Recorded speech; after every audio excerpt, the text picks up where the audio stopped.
Salut l'équipe, bienvenue aujourd'hui pour un nouveau live. Ça y est, on y est après énormément de temps d'attente, après des spoils normaux qui ont été ultra maigres. Ça y est, on a les grosses informations de ce chapitre qui s'avèrent être colossales. J'espère que vous êtes bien prêts. On va avoir flashback de Shanks, découverte du monde d'Elbaf, nouveau personnage intriguant qui arrive habillé comme un mec de Wano. J'espère que vous êtes bien prêts les gars, parce qu'il y a vraiment beaucoup de choses qui arrivent. Donc let's go, j'espère que vous allez bien. Et pour la team YouTube, pour toutes les personnes qui veulent soutenir la chaîne, vous connaissez les gars comme d'habitude. Vous avez le petit like, le petit follow, le petit commentaire parce que ça aide au développement et au référencement. Sinon vous avez les souscriptions pour participer de manière financière. Merci énormément les gars. À tous ceux qui souscrivent là, je vous vois les gars, merci encore. Et sinon, pour terminer, vous avez le Discord. Le Discord, on est en train de faire une refonte complète avec énormément de choses qui vont arriver. On va essayer de faire quelque chose de qualité. Et vous avez sinon le Twitter où là vous avez pas mal d'informations. On peut même avoir des informations qu'on va traiter plus tard dans les vidéos. Donc voilà, si vous voulez des informations en avance, vous savez où aller. Donc voilà les gars, j'espère que vous êtes carrés là-dessus. Et puis on va passer à la suite. Je vous tease les gars. Révélation sur Elbaf, l'univers d'Elbaf, potentiellement des théories validées. Tout arrive, j'espère que vous êtes bien prêts parce qu'on va décortiquer, analyser et théoriser sur tout ce qui se passe. Asseyez-vous bien, installez-vous, petit snack comme vous voulez,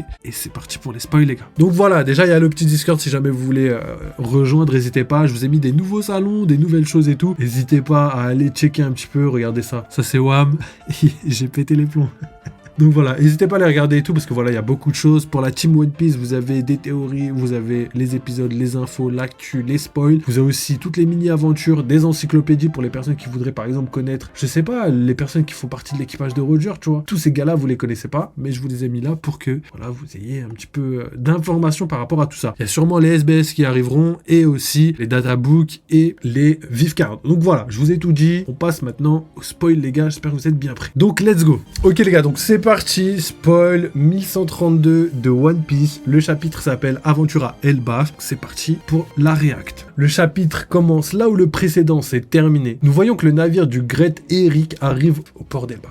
Donc le Great Eric, pour les gars qui connaissent pas, c'est le navire des géants, la fameuse flotte. Il y a un navire principal entre guillemets, et ce navire-là, c'est le Great Eric, donc le navire des pirates des anciens géants. Un enfant sort pour accueillir le navire, c'est le même enfant qui était dans le bar avec Shanks dans le chapitre 1076. Le nom du gamin est Colon. En gros, Colon, c'est le petit enfant qu'on avait vu donc dans les précédents chapitres, et c'est là où il y a quelqu'un qui lui a parlé de Luffy, et c'est pour ça qu'il précipite vers le bateau, mais vous verrez ça dans quelques secondes. Donc l'enfant, du coup, qui s'appelle Colon, déjà Colon, frérot, c'est quoi ce blaze? C'est quoi ce blaze? Colon, frérot, on va l'appeler Colonne, je crois que c'est mieux. Colon mon rêve, c'est quoi ce délire? Crie au vaisseau Great Eric de s'arrêter. Donc voilà le gamin qui demande au vaisseau de s'arrêter. Mais Dory et Broggy disent qu'ils iront directement dans le monde supérieur. Donc ça c'est intéressant. Pas de pause à l'entrée d'Elbaf. On va directement au monde supérieur. Et ça me fait kiffer. Ok, donc je résume. C'est simple. Il y a un enfant qui est arrivé. C'est l'enfant qui parlait à Shanks. Et l'enfant était pressé de voir le bateau, le navire d'Elbaf. Arrivé, il demande au bateau de se stopper. Et le bateau se stoppe pas. Il dit qu'il va directement dans le monde supérieur. Et vous allez voir qu'il y a énormément de révélations dans le chapitre, préparez-vous parce que les spoils commencent maintenant. Alors, Dory et Broggy disent qu'ils iront directement dans le monde supérieur, c'est là où on s'est arrêté, et Colon entre dans le bar et dit à la serveuse qu'il les suit parce qu'il veut rencontrer Luffy. Ensuite, nous voyons un flashback de Shanks, parlant avec Colon. Et Shanks, il dit, n'oublie pas ce nom, Luffy au chapeau de paille. Ça, c'est important parce que ça montre toute l'importance que Shanks a pour Luffy. Donc ça aussi, même si sur la chaîne, on le savait très très bien pour les gars qui ont toutes les infos, ça montre là, clairement, que Shanks peut pas être méchant encore une fois, parce que il croit en Luffy et il le considère comme quelqu'un qui va changer le monde, comme son ancien capitaine, tu vois. Donc là, c'est pour moi une preuve supplémentaire pour les personnes qui sont encore sceptiques sur le fait de savoir si Shanks pourrait ou non être méchant. Donc voilà. Sans compter toutes les autres, là où par exemple Oda avait pris la parole, il avait dit que dans le film Raid, on saurait si Shanks est gentil ou méchant. Vous avez capté, il y a pas mal de choses, et pas détaillées plus profondément, mais il y a vraiment beaucoup d'informations qui vont dans ce sens-là. Donc c'est parti, on continue. La dame du bar donne à Colon de la nourriture pour lui et pour son père. Elle lui donne aussi de la nourriture pour quelqu'un qui s'appelle Ripley. Puis Colon quitte le bar. Donc là c'est intéressant parce que on a du coup des informations sur des personnages qu'on connaît pas encore, comme Ripley. Si Oda l'a introduit dans ce chapitre pour dire voilà, prendre de la nourriture pour cette personne, c'est que Ripley va avoir un impact et un intérêt pour le manga. Enfin, en tout cas pour l'arc. Donc voilà. Ensuite, le bateau du Grand Eric s'approche d'un arc-en-ciel géant qui relie les mers et le deuxième niveau de l'arbre d'Elbaf. La route de l'arc-en-ciel a été créée par les géants sur le bateau. Ils ont peint l'arc-en-ciel avec du painter. Je sais pas c'est quoi du painter. Est-ce que c'est un pouvoir du fruit du démon? Si quelqu'un a la ref, n'hésitez pas à me dire. Mais je vous dirai ça demain dans tous les cas, j'irai rechercher. Donc voilà, l'introduction entre guillemets du Bifrost, c'est trop cool parce que voilà, ça fait partie entre guillemets des foreshadowing. Et pour moi, c'est des foreshadowing, mais aussi des théories validées de la chaîne. Et pour moi, c'est pas fini parce que on va avoir encore d'autres révélations par rapport à ça. Je pense que c'est qu'un début. Donc voilà les gars par rapport à ça.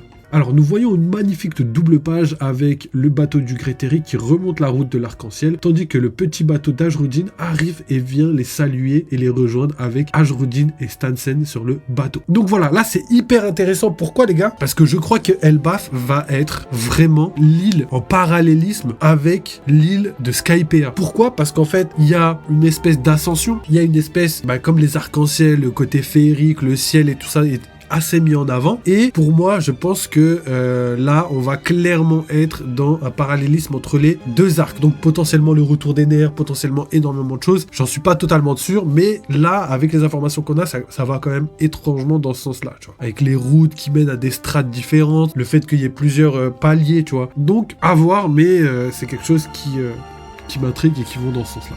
Vas-y, je finis juste la page et je lis tout le message. Alors, et l'équipage du chapeau de paille dit « Nous traversons vraiment l'arc-en-ciel ». Broggy rigole. « Un grand vent aujourd'hui, une bonne journée pour naviguer sur l'arc-en-ciel ». Jinbei répond « Luffy et les autres vont être ravis de voir ça ». Retour au pont au-dessus du monde souterrain. Gerd et Goldberg courent et voient soudain Luffy sauter du monde souterrain. Gerd adore les petits êtres humains et trouve Luffy très mignon.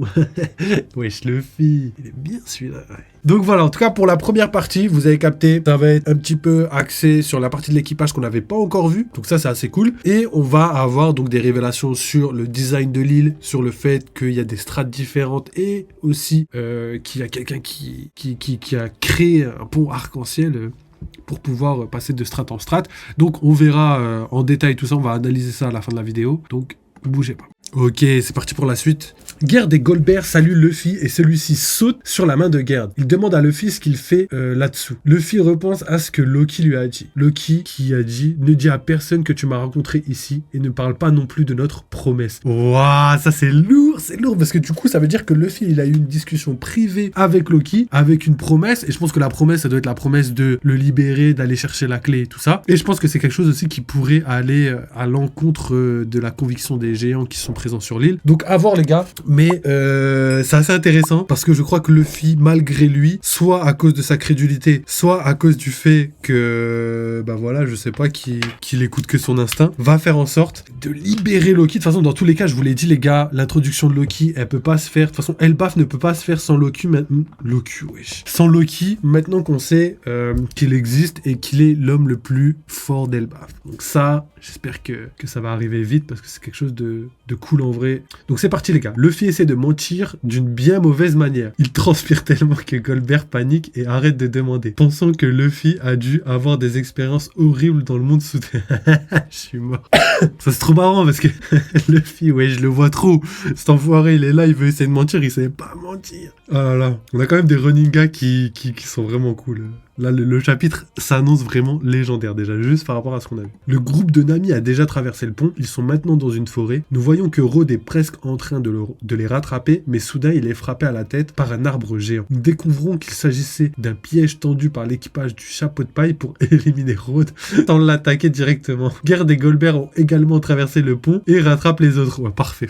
Maintenant ils font des pièges, ouais, c'est un truc de fou. On continue, Sanji. Très bien, allons-y, j'ai hâte de voir cette terre des géants. Rhodes dit « Soyez maudits, vous, minuscules humains ». Gerd répond « Le voilà, et regardez, l'équipe de chapeau de paille est là, lui aussi ». Rhodes répond « Cette voix, c'est Gerd Tazo ». Gerd et Goldberg frappent Rhodes avec leurs armes. La position d'attaque de Gerd et Goldberg est similaire à celle de Dory et Broggy lorsqu'ils utilisent l'attaque Koku. Mais Gerd et Goldberg utilisent des attaques normales. Ok. Donc en gros, l'attaque où justement ils mettent leurs deux haches en même temps et ils attaquent de toute leur force qui fait une onde de choc de légende. Ils font la même, sauf que eux, il n'y a pas l'onde de choc, il y a juste le coup, tu vois. Alors Gerd et Goldberg dit « Arrête-toi là, Rhodes, espèce de fou ». Et Rhodes, du coup, s'est fait attraper. Le groupe de Luffy et Nami est à nouveau réuni. Ils sont maintenant au deuxième étage, non ? Au deuxième niveau. Ça doit être, ouais, il est au deuxième niveau, donc là où se trouve le village d'Elbaf. Le navire Great Eric et le navire Dajrudin atteignent le village en empruntant la route arc-en-ciel. Doré et Broggy expliquent qu'Elbaf a 3 niveaux différents. Donc ça, c'est légendaire parce que voilà, ça donne énormément d'informations sur ce qui se passe. Donc les 3 niveaux différents sont: premier niveau, le monde souterrain, le monde où le soleil est mort, le monde qui a plus d'un millénaire. Le deuxième niveau, c'est le monde du soleil, donc sûrement là où vivait potentiellement le premier Nika du nom, et potentiellement autre, on verra bien dans l'histoire ce qui nous révèle. Et on a un troisième niveau qu'on connaissait pas encore et qui est plutôt pour moi le plus intéressant, c'est le monde du ciel. Donc potentiellement que dans le ciel, on pourrait avoir le fameux château, village, comme dans les contes pour enfants, avec la poule aux œufs d'or, Jack et le haricot magique, vous avez capté le château dans les nuages, avec les géants qui vivent au-dessus des nuages, et aussi un mix avec le fameux Asgard, le château divin, avec les références qui sont propres à la mythologie nordique, Loki, etc., etc. Donc voilà, les 3 niveaux qui pour moi sont potentiellement les plus importants. Donc voilà, le monde du ciel, on s'y attendait pas et pourtant il est bel et bien présent. Donc ça aussi c'est une théorie validée parce que voilà, il y a quelques semaines je vous l'avais dit les gars, que la partie haute de l'arbre elle pouvait être exploitée d'une certaine manière et je pense que voilà, c'est même possible que ce soit au-dessus de l'arbre encore. Donc voilà. Et en plus je vous l'ai dit il y a quelques semaines, je vous l'ai dit aussi il y a très très longtemps, bien avant qu'on ait le visuel d'Elbaf, que les îles célestes et que l'arbre en question pourrait faire 10 000 mètres d'altitude et aller jusqu'au niveau des îles célestes. Donc voilà, tout est dit et tout rentre dans l'ordre. Je suis assez content. Ok, on continue. Ils se trouvent tous dans le monde du soleil, qui contient de nombreux villages, qui est trop vaste pour qu'on puisse le voir en entier. Le village qu'ils approchent est celui de Doré et Broggy. Dans une magnifique double page, nous avons la révélation du village de Doré et Broggy. Le village semble être construit sur des branches d'arbres dans les airs, avec de nombreux nuages d'îles à proximité. Les maisons sont les mêmes que celles que nous avons vues dans d'autres villages des géants. Donc voilà, c'est trop bien parce que pareil, c'est la même chose. C'est quoi? C'est que au final, j'avais mis dans les miniatures des petits trucs que j'avais demandé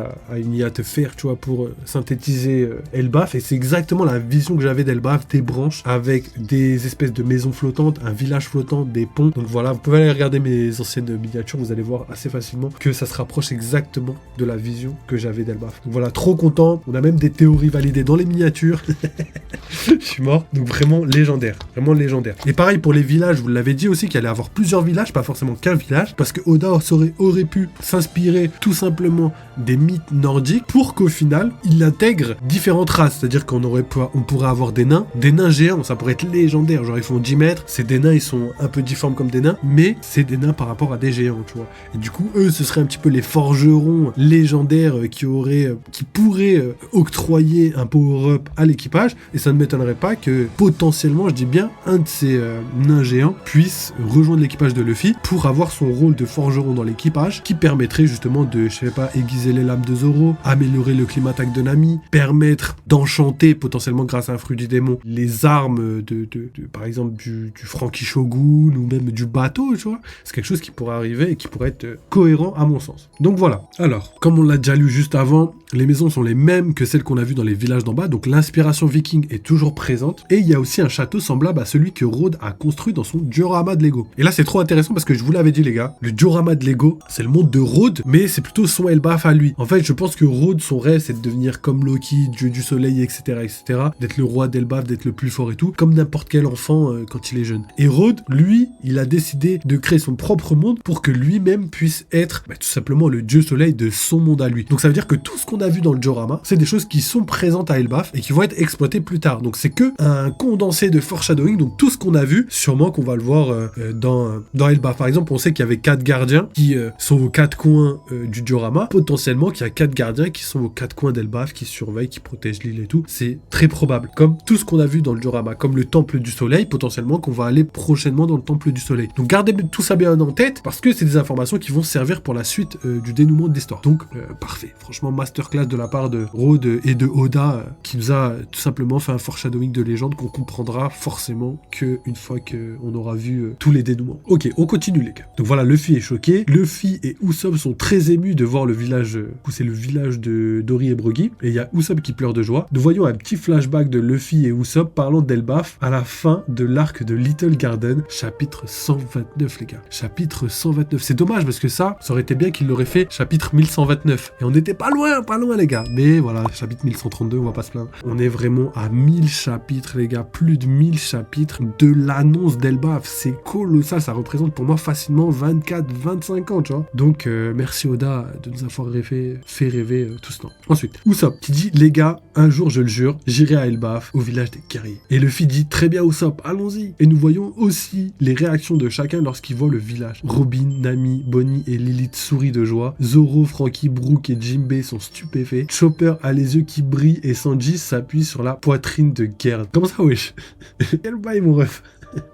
Quoi? Hâte de voir cette image. En même temps que nous voyons tout cela, nous pouvons lire des encadrés qui se poursuivront jusqu'à la fin du chapitre. Et donc dans l'encadré, ça va être le narrateur qui va prendre la parole. Et le narrateur en l'occurrence ici, c'est donc Louis Arnaud qui a écrit le livre Bragman, je crois, c'est ça? Un livre qu'on avait commencé à lire entre guillemets à l'époque de Little Garden et qui aujourd'hui va clore un petit peu son chapitre. Ça, c'est légendaire. Donc voilà la finalité de la chose, un livre qui est ouvert depuis plus de 1000 chapitres et qui va se clore dans ce chapitre potentiellement. Donc voilà. Alors, un encadré dit « Grande taille provoque des sensations. Aucun mot ne rendrait justice à cette vue. Il s'agit du royaume de la guerre sur l'île d'Elbaf. Il s'agit d'un royaume de géants communément appelé Elbaf. » Donc voilà, j'ai hâte de voir parce que là, le chapitre a l'air d'être fort en sensation et aussi ultra beau. J'ai l'impression que Oda a dû vraiment prendre son temps de le dessiner malgré le fait qu'il soit malade. Alors, le navire du Grand Eri et le navire de Ajrudin donc arrivent au village par la route de l'Arc-en-Ciel et tout le monde est enfin réuni. Donc Franky il dit « Ah Luffy, tu es donc là toi aussi, nous te cherchions. » Luffy qui répond « Vous venez d'arriver, c'est super qu'on puisse se rencontrer, tout se passe bien. »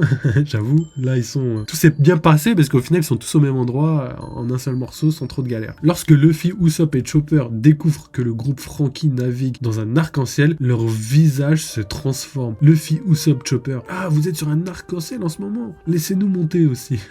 Dans la dernière page du chapitre, les boîtes de texte continuent et nous découvrons qu'il s'agit d'une narration de Louis Arnott, l'explorateur qui a écrit sur Little Garden dans le célèbre livre Bragman. Donc Louis Arnott, il dit « De l'herbe ou des arbres, de la vigne aux fleurs et aux insectes, poissons ou oiseaux, en passant par tous les animaux, y compris tous les animaux, ok, on ne peut que s'étonner de l'immensité de la chose. Cher explorateur, le temps que vous avez passé ici ne sera pas vain. Dans les dernières planches du chapitre, on voit la silhouette d'un personnage qui marche dans la forêt. Un grizzly géant regarde en arrière-plan. On voit pas encore qui est cette personne, mais il a les cheveux longs, porte un chapeau, et il s'agit probablement de la personne qui buvait avec Crocus dans la couverture du chapitre 631. La narration de Louis Arnott se termine dans la dernière planche du chapitre, et d'ailleurs c'est trop bien parce que c'est exactement ce que je vous avais dit les gars, c'est exactement ce que je vous avais dit. Il y a beaucoup de personnes qui théorisent sur le fait que ce soit potentiellement Scooper Gaban, ce qui est totalement pas du tout impossible, mais moi les gars depuis le début je vous le dis, il y a trop de possibilités que ce soit Shiki. Pourquoi? Parce que la tenue avec les bandes, c'est du Shiki tout craché. Le cassa sur la tête, c'est du Shiki. Rappelez-vous à Wano, on a vu Shiki. Et du coup, pour moi, la personne qu'on a vue dans la couverture du chapitre 631, c'était Shiki. Et là, maintenant qu'on l'avait vu à Egghead, je vous avais dit les gars, moi au début je pensais que c'était quelqu'un d'autre, mais là j'ai vraiment l'impression, sûr de sûr, que c'est la même personne qu'on avait vue dans le chapitre 631. Donc pour moi, c'est potentiellement Shiki. Et là, encore une fois, on nous confirme que c'est bel et bien la personne qui était sur le chapitre, sur la couverture du chapitre. Donc personnellement, j'ai vraiment l'impression que notre ami Shiki pourrait être d'une manière ou d'une autre présent à Elbaf. Et après, il y a beaucoup de personnes qui me diraient ouais, mais il n'y a pas de logique, pourquoi il est à Elbaf, machin chose. Détrompez-vous. Il y a des choses qui commencent à nous faire penser que Elbaf et Wano ont un lien très étroit. Pourquoi? Comme par exemple quand on a vu les géants se parler. On a vu les géants se parler, ils disaient quoi? Ils disaient ah mais c'est la voix de Garde Tazo. Et Tazo, c'est justement un suffixe qu'on met dans le Japon, on va dire féodal, pour désigner des personnes, tu vois, c'est une marque de respect, c'est un titre. Et le délire, c'est que là, le suffixe est utilisé, mais dans un univers viking, et il faut bien que quelqu'un apporte justement cette influence, et qui d'autre que Shiki pour l'avoir apporté, ou potentiellement, c'est tout simplement un lien ancestral qui dure depuis très longtemps. Vu que Wano et Elbaf sont situés à peu près au même endroit dans le Nouveau Monde, en tout cas pas trop loin, hein, même si ça représente vraiment une grande distance. À l'époque où le niveau de la mer était 200 mètres en dessous du niveau actuel, peut-être que ces deux pays, ces deux contrées ne formaient qu'un seul grand continent. Donc voilà, ça c'est une théorie que je vous pose là, mais j'en suis quasiment certain, mais après ça reste que mon avis les gars. Donc voilà, gardez ça en tête, je pense que cet homme n'est pas n'importe qui. On continue. Louis Arnaud qui termine et qui dit: si je ne dois enregistrer qu'une seule chose sur le mystérieux pays d'Elbaf, l'endroit où tout est énorme, je souhaite que vous vous souveniez de mes paroles quelque part au fond de votre esprit. Ne prolongez pas trop longtemps votre séjour sur ces terres. Explorateur Louis Arnaud, pas de pause la semaine prochaine. Donc voilà, je termine avec ça, on va passer à l'analyse. Mais au niveau de Louis Arnaud, ce qui est assez intéressant, c'est que justement, déjà le fait qu'il nous mette en garde de pas rester trop longtemps sur cette île veut montrer qu'il y a quelque chose de louche derrière tout ça. Ça veut dire que Elbaf, malgré le côté féerique, le beau côté des choses qu'on commence à découvrir actuellement, quelque chose se trame en fond et il y a potentiellement soit quelque chose, je dirais pas surnaturel, mais peut-être bizarre, ou soit quelque chose tout simplement de politique qui s'allie entre guillemets les personnes qui viennent ou quelque chose comme ça, peut-être l'image de l'île. En tout cas, ce qui est sûr, c'est que quelque chose se trame en off et on va découvrir ça très prochainement, j'en suis persuadé. Donc voilà, ensuite, pour terminer, je parlerai juste de pas de pause la semaine prochaine. Donc à ce qui paraît, la semaine prochaine, il y a un chapitre. Moi qui pensais que ce chapitre était le dernier présent, c'est ce qui était dit sur Twitter, hein, je suis parti revérifier. Donc voilà, est-ce que c'est une erreur qui avait été dite? Est-ce que c'était une fausse information? Voilà, je vous l'ai donné parce que pour moi, elle était pertinente, étant donné que les sources étaient quand même des sources fiables. Mais là, du coup, vu qu'on voit qu'il n'y a pas de pause la semaine prochaine, apparemment, on verra bien ce qui se passe, mais potentiellement que la semaine prochaine sera le dernier chapitre de l'année, tout simplement. Donc à voir, 2 semaines de pause, 3 semaines de pause, 1 mois de pause, on sait pas trop, mais tout ce qui est sûr, c'est qu'on va avoir minimum 2 semaines de pause. Ça, j'en suis quasiment certain. Donc voilà les gars, pour la première partie, j'espère que vous avez kiffé. En tout cas, moi, j'ai adoré les gars. C'était trop stylé, il y avait tellement d'informations qu'on n'avait pas, et on va traiter tout ça dans l'analyse. J'espère que vous êtes bien prêts. Donc ça, c'est la première chose. Deuxième chose, je voulais juste dire à la team YouTube, team Twitch, merci pour tout ce que vous faites, tout ce que vous apportez à la chaîne. On va essayer de développer ça en profondeur et en grandeur, je l'espère. Et sinon, continuez quand même de soutenir la chaîne parce que ça nous aide énormément, que ce soit de manière financière ou non. Et sinon, vous avez le Discord, le Twitter qu'on entraîne justement de manier pour faire quelque chose de quali. Donc voilà la team YouTube, merci d'avoir suivi. N'oubliez pas, vive les jeux vidéo, vive One Piece et on se retrouve très vite. Donc voilà les gars, merci d'avoir regardé, mais c'est terminé pour cette première partie. Je vous mets la partie de juste en haut à droite, comme ça vous pouvez basculer directement. Sinon, si jamais vous voulez soutenir la chaîne, comme d'habitude, le petit like, le petit follow, le petit commentaire, vous avez accès à Twitter et Discord si jamais vous voulez des infos supplémentaires ou même discuter avec la commu, n'hésitez pas les gars. Et sinon, il y a les petites souscriptions, que ce soit pour YouTube ou pour Twitch. Voilà, si vous voulez participer au développement financier les gars, n'hésitez pas, ça nous aide énormément. Et en plus, vous avez accès à pas mal de trucs assez sympathiques. Donc voilà les gars, merci d'avoir regardé cette vidéo encore une fois. Vive les jeux vidéo, vive One Piece, et à très vite.